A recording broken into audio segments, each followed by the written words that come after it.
यदि परलोक में और यहाँ दोनों जगह सुख चाहते हो तो मेरे वचन सुनकर उन्हें हृदय में दृढ़ता से पकड़ रखो।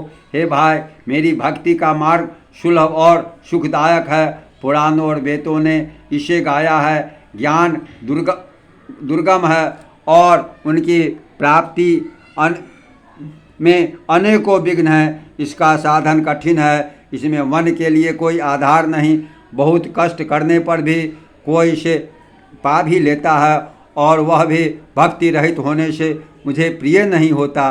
भक्ति पर स्वतंत्र है, सब सुखों की कान है, परंतु सत्संग संतों के संग के बिना प्राणी से नहीं पा सकते और पुण्य समूह के बिना संत नहीं मिलते। संत संगति ही जन्म मरण के चक्र का अंत करती है। जगत में पुण्य एक ही है, उसके समान दूसरा नहीं। वह है मन, कर्म और वचन से ब्राह्मणों के चरणों की पूजा करना। जो कपट का त्याग करके ब्राह्मणों की सेवा करता है, उस पर मुनि और देवता प्रसन्न रहते हैं। वह भी एक गुप्त मत है। मैं उसे सबसे हाथ जोड़कर कहता हूँ कि शंकर जी के भजन बिना मनुष्य मेरी भजन नहीं करता। कहो तो भक्ति मार्ग कौन सा परिश्रम है? इसमें न योग की आवश्यकता है, न यज्ञ, जप, तप और उपवास की। यहाँ इतनी आवश्यकता है कि सरल स्वभाव हो, मन में कुटिलता न हो, जो कुछ मिले उसी में सदा संतोष रखे।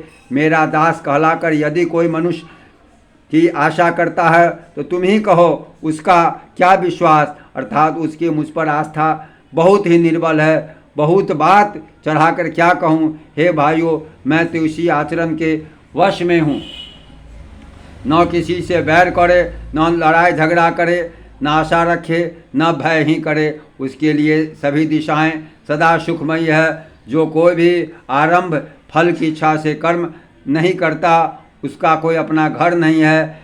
जिसकी घर में ममता नहीं है, जो मानहीन, पापहीन और क्रोधहीन है, जो भक्ति में निपुण और विज्ञानवान है, संत जनों के सत्संग से जिसे सदा प्रेम है, उसके मन में सब विषय यहाँ तक कि स्वर्ग और मुक्ति तक तृण के समान है। जो भक्ति के पक्ष में हठ करता है पर दूसरों के मत का खंडन करने की मूर्खता नहीं करता, तथा जिसने सब कुत्कर्मों को दूर बहा दिया है, जो मेरे गुण समूहों के और मेरे नाम के परायण हैं एवं ममता, मद और मोह से रहित हैं, उस सुख को वही जानता है जो परमात्मा रूप परमानंद राशि को प्राप्त है। जय श्री सीताराम।